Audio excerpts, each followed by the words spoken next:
Hello दोस्तों, मैं नितिन शर्मा आपके अपने channel selection with Nitin sir में एक बार फिर से आपका स्वागत करता हूं। दोस्तों, अग्निवीर के एग्जाम के लिए हमने अपनी मैथ्स की क्लासेस कंटिन्यू स्टार्ट कर रखी है। दोस्तों, हमारी एक क्लास कंप्लीट हो चुकी है मैथ्स की। दोस्तों, आज हम दूसरी क्लास करने वाले हैं। चलिए दोस्तों, देखते हैं किस तरह क्वेश्चन आपके एग्जाम में पूछे गए। ठीक है दोस्तों, चलिए दोस्तों, पहला क्वेश्चन क्या कह रहा है कि 10.4 किलोग्राम 40 किलोग्राम का कितना प्रतिशत है। तो दोस्तों सिंपल है क्वेश्चन। ये क्या कह रहा है, 10.4 किलोग्राम, तो आप 10.4 को लिख लो बराबर 40 किलोग्राम, तो 40 किलोग्राम। ठीक है, का बोले तो गुणा, कितना प्रतिशत नहीं पता तो x लिख लीजिए, और प्रतिशत बोल रहा है दोस्तों तो नीचे 100 लगा लो। ठीक है दोस्तों, इसे सॉल्व कर लेते हैं। 0 से 0 गया, 2 दूनी 4, 2 पंचे 10। ठीक है, आगे करते हैं दोस्तों यहां पर हमारे पास क्या बच गया, 2x अपॉन 5 बराबर के 10.4। ठीक है, अब x की वैल्यू हमें निकालनी है, तो दोस्तों 10.4 को ऐसे रहने दो। 2/5 दोस्तों बराबर के दूसरे साइड जाके पलट जाता है, तो ये हो जाएगा 5/2। अब इसे काट देते हैं, 2 × 2, 2 पंचे 10, 2 दूनी 4। ठीक है, तो दोस्तों यहां से आगे आपके पास 5.2 गुणा 5। अब इनकी गुणा कर दीजिए, 5 दूनी 10, 5 25 और 1 26, ये और एक अंक के बाद दशमलव। तो ठीक है दोस्तों, हमारा आंसर क्या आया, 26। ठीक है, इसी तरीके से आपको फॉलो करना है एग्जाम में। ठीक है, चलिए दोस्तों क्वेश्चन नंबर 2 को पढ़ते हैं। क्वेश्चन नंबर 2 क्या कह रहा है दोस्तों, यदि 4AQ प्लस 1 बराबर 501 है तो a का मान हमें बताना है। तो दोस्तों कैसे करेंगे इसे, 4AQ प्लस 1 इक्वल 501 लिख लिया। अब दोस्तों क्या करेंगे, 4AQ दोस्तों प्लस का 1 है, बराबर के दूसरी साइड भेजेंगे तो माइनस का 1 हो जाएगा, तो 501 में से -1 को घटा देंगे। आगे करते हैं दोस्तों, 4AQ 501 में से 1 गया तो दोस्तों 500 आ गया। ठीक है, आगे करेंगे दोस्तों। आगे दोस्तों ये 4AQ है लिखा है, ये इसका मतलब है ये 4 गुणे में है। ठीक है, तो AQ बराबर, जब दोस्तों ये 4 गुणे में है तो बराबर के दूसरे साइड जाके डिवाइड में हो जाएगा दोस्तों, तो 500/4। ठीक है, तो अब भाग दे दीजिए इसका, 4 × 4, 4 × 4, 4 दूनी 8, 4 पंचे 20, तो AQ बराबर 125। अब दोस्तों A बराबर क्यूब हटाएंगे दोस्तों, वहां जाके क्यूब रूट हो जाएगा। ठीक है, क्या हो जाएगा, क्यूब रूट। ठीक है, तो क्यूब रूट 125। ठीक है दोस्तों, आपको एक बात समझना है कि अगर इस तरीके से क्यूब है तो दोस्तों बराबर के दूसरे साइड जाकर ये हो जाएगा घन क्यूब।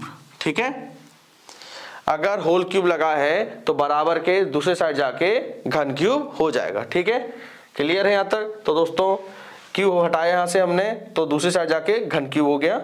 अब दोस्तों 125 घन किसका होता है, 125 होता है दोस्तों 5 का। ठीक है, तो A बराबर 5 हमारा निकल आया आंसर। ठीक है, समझ में आ गया दोस्तों। चलिए दोस्तों क्वेश्चन नंबर 3 को पढ़ते हैं।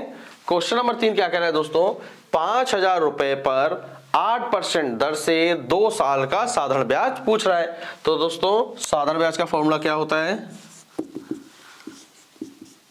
साधारण ब्याज बराबर होता है दोस्तों मूलधन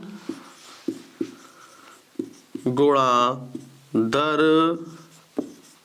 गुणा समय बटे 100। ठीक है दोस्तों, मूलधन दोस्तों क्या होती है, हमारी राशि होती है, यानी कि रुपए। रुपए कितने दिए हैं दोस्तों, 5000, राशि है 5000 यानी कि मूलधन है 5000 का। ठीक है, दर दी है दोस्तों, दर होती है दोस्तों परसेंटेज में, तो 8%, तो 8 लिख लिया। समय देखिए दोस्तों 2 साल दिया है तो 2 लिख लिया, बटे 100। आगे करें दोस्तों, 2 0 से 2 0 कट गए। आगे करते हैं 8 दूनी 16, 16 पंचे 80, 80 आ गया दोस्तों, और एक जीरो ये है लगा दिया, तो आंसर क्या आया 800 रुपए। ठीक है, तो साधारण ब्याज हमारा दोस्तों क्या निकला 2 साल का 800 रुपए। ठीक है, आपको साधारण ब्याज का फॉर्मूला याद होना चाहिए, साधारण ब्याज बराबर मूलधन गुणा दर गुणा समय बटे 100 होता है। ठीक है दोस्तों, चलिए दोस्तों क्वेश्चन नंबर 5 को पढ़ते हैं। क्वेश्चन नंबर 5 दोस्तों क्या कह रहा है, यदि क्रय मूल्य दिया है दोस्तों 500 रुपए, यानी खरीदा हुआ मूल्य कितना है 500 रुपए, और उस पर लाभ दोस्तों है 20% का, तो कह रहा है विक्रय मूल्य कितना है। ठीक, खरीद रहे हैं हम कोई चीज 500 में, उस पर लाभ कमा रहे हैं दोस्तों 20% का, तो ये कह रहा है कितने में हम उसे बेच रहे हैं, विक्रय मूल्य मतलब बेचना। ठीक है, तो दोस्तों हमें निकालना क्या है विक्रय मूल्य।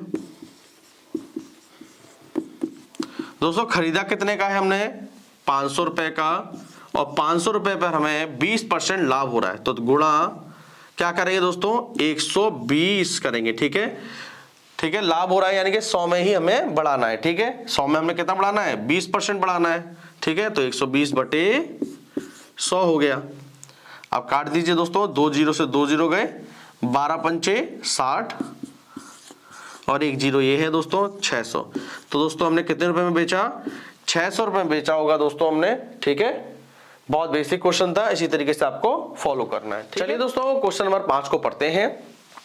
क्वेश्चन नंबर 5 कह रहा है दोस्तों वृत्त की परिधि का सूत्र में बताना है, वृत्त की परिधि। चलो दोस्तों पहला ऑप्शन देखते हैं। पहला ऑप्शन दिया है पाई आर स्क्वायर। दोस्तों पाई आर स्क्वायर किसका होता है वृत्त का क्षेत्रफल।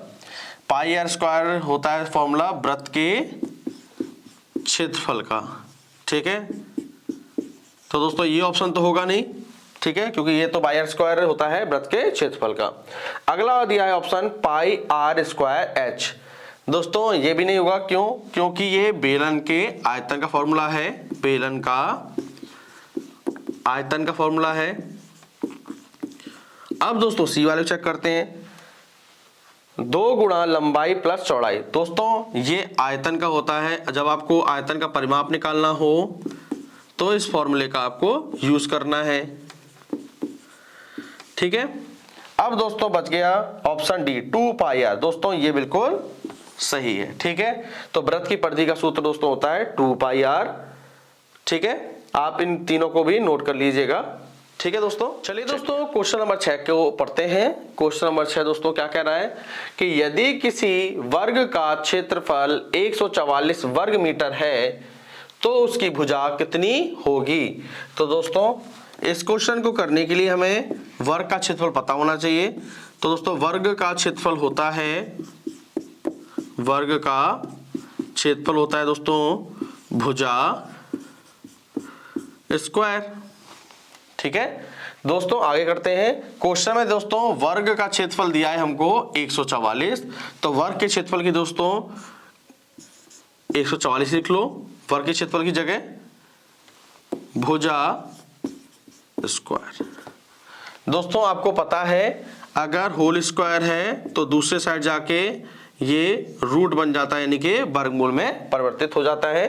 तो दोस्तों ये स्क्वायर है तो इधर जाके दोस्तों क्या हो जाएगा, ये वर्गमूल में यानी कि रूट में परिवर्तित हो जाएगा। तो ये हो गया दोस्तों रूट में 144 बराबर भुजा। ठीक है दोस्तों, 144 वर्गमूल दोस्तों किसका होता है 12 का। तो दोस्तों आ गया यहां से 12। तो दोस्तों हमसे भुजा पूछी थी, भुजा कितनी होगी दोस्तों, तो भुजा होगी 12 मीटर। ठीक है दोस्तों, समझ में आ गया होगा दोस्तों। इसी तरीके से दोस्तों आपको फॉलो करना है। वर्ग का क्षेत्रफल का फॉर्मूला पता है हमें भुजा स्क्वायर। ठीक है, और इसके बाद दोस्तों हमें ये भी पता होना चाहिए कि अगर ये होल स्क्वायर में है तो बराबर के दूसरे साइड जाकर ये वर्गमूल में परिवर्तित हो जाता है। जिस तरीके से दोस्तों ये स्क्वायर था इधर जाके वर्गमूल में परिवर्तित हो गया, और 144 दोस्तों वर्गमूल होता है 12 का। ठीक है, तो हमारी भुजा आ गई दोस्तों 12 मीटर। ठीक है, समझ में आ गया हो दोस्तों। इसी तरीके से हमें फॉलो करना है ये क्वेश्चन। चलिए दोस्तों क्वेश्चन नंबर 7 को पढ़ते हैं। क्वेश्चन नंबर 7 दोस्तों क्या कह रहा है कि 0.0004 टाइम 0 लिखा है, 64 का वर्गमूल हमें बताना है दोस्तों। चलिए करते हैं। तो दोस्तों वर्गमूल हमें बताना है किसका 0.064 का। इस तरीके से दोस्तों आपको लिख लेना है। फिर दोस्तों आपको याद रखना है, जब भी आपसे दोस्तों वर्गमूल पूछ रहा हो, ठीक है, तो आपको क्या करना है, जो आपके वर्गमूल के अंदर दे रखी है संख्याएं, उसके दो दो के जोड़े बना लीजिए, ठीक है। तो दोस्तों क्या करेंगे, हम इसका पेयर बनाएंगे दोस्तों, दो दो के 1, 2 और 3, ठीक है। इस तरीके से दोस्तों आपको पेयर बना लेने हैं दो दो के। आगे दोस्तों करेंगे 64 दोस्तों किसका वर्गमूल होता है, 8 का, तो दोस्तों 8 लिख दीजिए। दोस्तों यहाँ पे 2 जीरो हैं तो 1 जीरो बाहर निकालना है, यहाँ भी 2 जीरो है, 1 जीरो बाहर निकालना है। समझ में आ गया हो दोस्तों। सबसे पहले दोस्तों याद रखना पेयर बनाने हैं हमको, ठीक है। यहाँ हमने देखे 3 पेयर बन गए, ठीक है। 64 दोस्तों वर्गमूल होता है किसका, 8 का, तो 8 लिख दिया। 2 जीरो लिखे हैं दोस्तों तो 1 जीरो बाहर ले लिया, यहाँ भी 2 जीरो है दोस्तों तो 1 जीरो बाहर ले लिया। अब डेसिमल दोस्तों कैसे, जितने जोड़े बने दोस्तों उतने अंकों के बाद डेसिमल हमें लगाना है। तो दोस्तों यहाँ पे 3 जोड़े बनने हैं दोस्तों, 1, 2 और 3, तो 3 अंकों के बाद डेसिमल, तो 1, 2 और 3, ठीक है दोस्तों। तो आंसर दोस्तों हमारा क्या आया, डेसिमल 008 हमारा आंसर आ गया, ठीक है। इस तरीके से आपको फॉलो करना है, ठीक है। पेयर बना लेना दोस्तों, ठीक है, फिर एक एक को बाहर निकालना है इसी तरीके से, ठीक है ना। चलिए दोस्तों क्वेश्चन नंबर 8 को करते हैं। क्वेश्चन नंबर 8 दोस्तों क्या कह रहा है कि 20 का 20% कितना है। तो दोस्तों करेंगे इस क्वेश्चन को। उसने बोला 20 तो 20 लिख लिया, का बोले तो गुणा, फिर दोस्तों 20 लिखा है तो 20। दोस्तों किसी भी संख्या के आगे परसेंटेज का साइन हो तो नीचे 100 बढ़ा लेना है आपको, ठीक है। अब दोस्तों 0 से 0 कट गया, इस 0 से इस 0, ये 0 कट गया, ठीक है दोस्तों। तो यहाँ क्या ऊपर बच गया, ऊपर 2 दूनी 4, ठीक है। तो दोस्तों हमारा आंसर क्या आ गया, 4, ठीक है। तो 20 का 20% कितना होता है, 4 होता है, ठीक है। बहुत आसान प्रश्न था दोस्तों। चलिए दोस्तों क्वेश्चन नंबर 9 को पढ़ते हैं। क्वेश्चन नंबर 9 क्या कह रहा है दोस्तों, मोहन एक रेडियो 500 रुपए में खरीद कर 200 रुपए में बेचता है, ठीक है। तो हानि परसेंटेज कितना होगा। तो दोस्तों करते हैं इस क्वेश्चन को। दोस्तों खरीद कितने की रहा है, 500 रुपए का, ठीक है। खरीद कितने की रहा है दोस्तों, 500 रुपए। दोस्तों खरीदने को ही बोलते हैं हम लोग क्रय मूल्य, ठीक है। और दोस्तों 200 रुपए में बेचता है, बेचता कितने में दोस्तों, बेचता है दोस्तों 200 रुपए में। और बेचने को ही दोस्तों बोलते हैं हम लोग विक्रय मूल्य, ठीक है। देखिए दोस्तों हम कोई चीज खरीद रहे हैं 500 रुपए की और उसे बेच रहे हैं कम में, ठीक है।